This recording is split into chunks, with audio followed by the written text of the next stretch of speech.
Hey, what's up? It's Tony from Street Church. Welcome to the Inside Job Podcast. Hey, this is week 2 of a 3-week series called But God.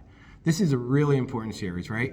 And I think it's so important because if you or I open up the scriptures, and if we never saw the word but in front of the word God, that would mean one thing: that we would be in a boatload of trouble, all of us, right? Because the word but sort of infers and implies the fact that God is choosing to intervene in our lives when we are in a not so good situation, that he's choosing to display his mercy in our lives when we're in the middle of a mess, right? It's so important. And so this week we're going to look at a couple examples of people who were the recipients of a but God moment and how it impacted their lives and how it, I think, impacted the lives of people around them.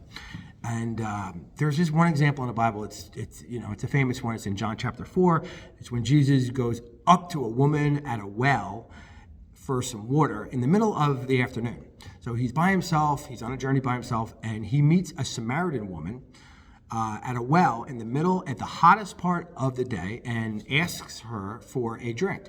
And she's flabbergasted, couldn't believe that a Jewish man would even be speaking to her, right? And so she's like, how could you even be speaking to me? And Jesus goes, listen, if you knew who I was, you would ask me for something to drink, and I would give you living water, and you would never thirst again. So she's like, count me in. I want this water. I want to drink this Kool-Aid. And so Jesus goes, okay, go and call your husband. And she says, well, I have no husband. And then Jesus read her mail.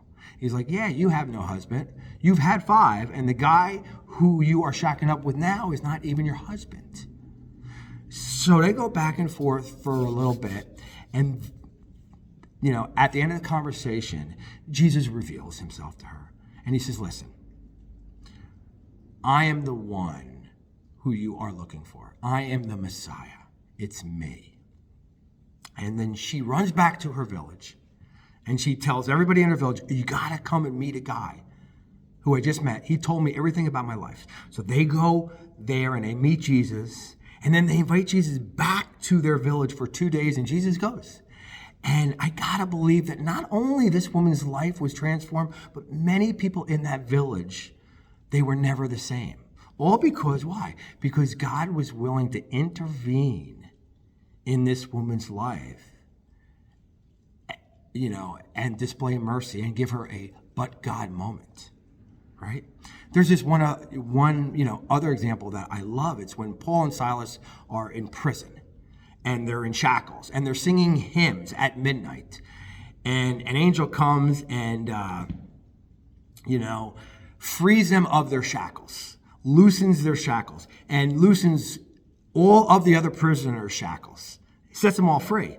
And the jailer comes in, he hears the commotion, he sees this, and then he's about to kill himself because he knows that his head's on the chopping block.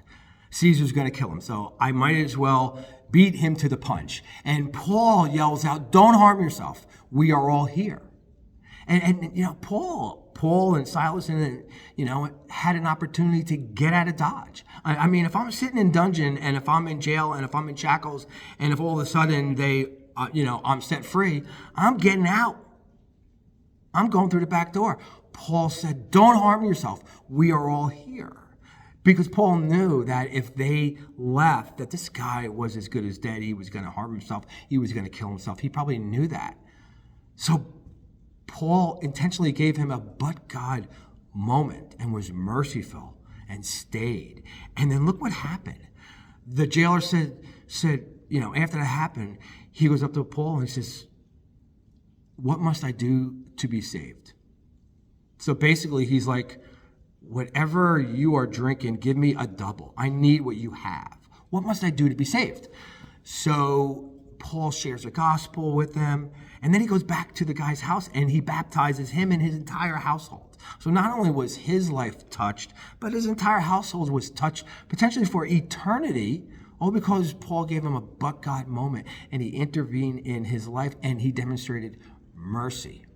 There are people out there who are just waiting for us to intervene in their lives and to be the receivers of a but God moment. But in order to receive a but God moment, someone has to give them one. And that someone is you and you and you and you and me, all of us. And look how it could potentially transform people's lives and people in their sphere of influence, right? Listen, it doesn't happen all the time, okay? It's not a magic wand, but if a person gets, a bunch of but God little moments, like one here, one here, one here, one here, one there, guess what? With God, you never know how it can change the course of somebody's life. So, one for the road. If there was never the word but in front of the word God in the scriptures, we would all be in a heap load of trouble. Next week, we're going to talk about how if we are the givers of a but God moment, how it could impact us eternally and transform us from the inside out.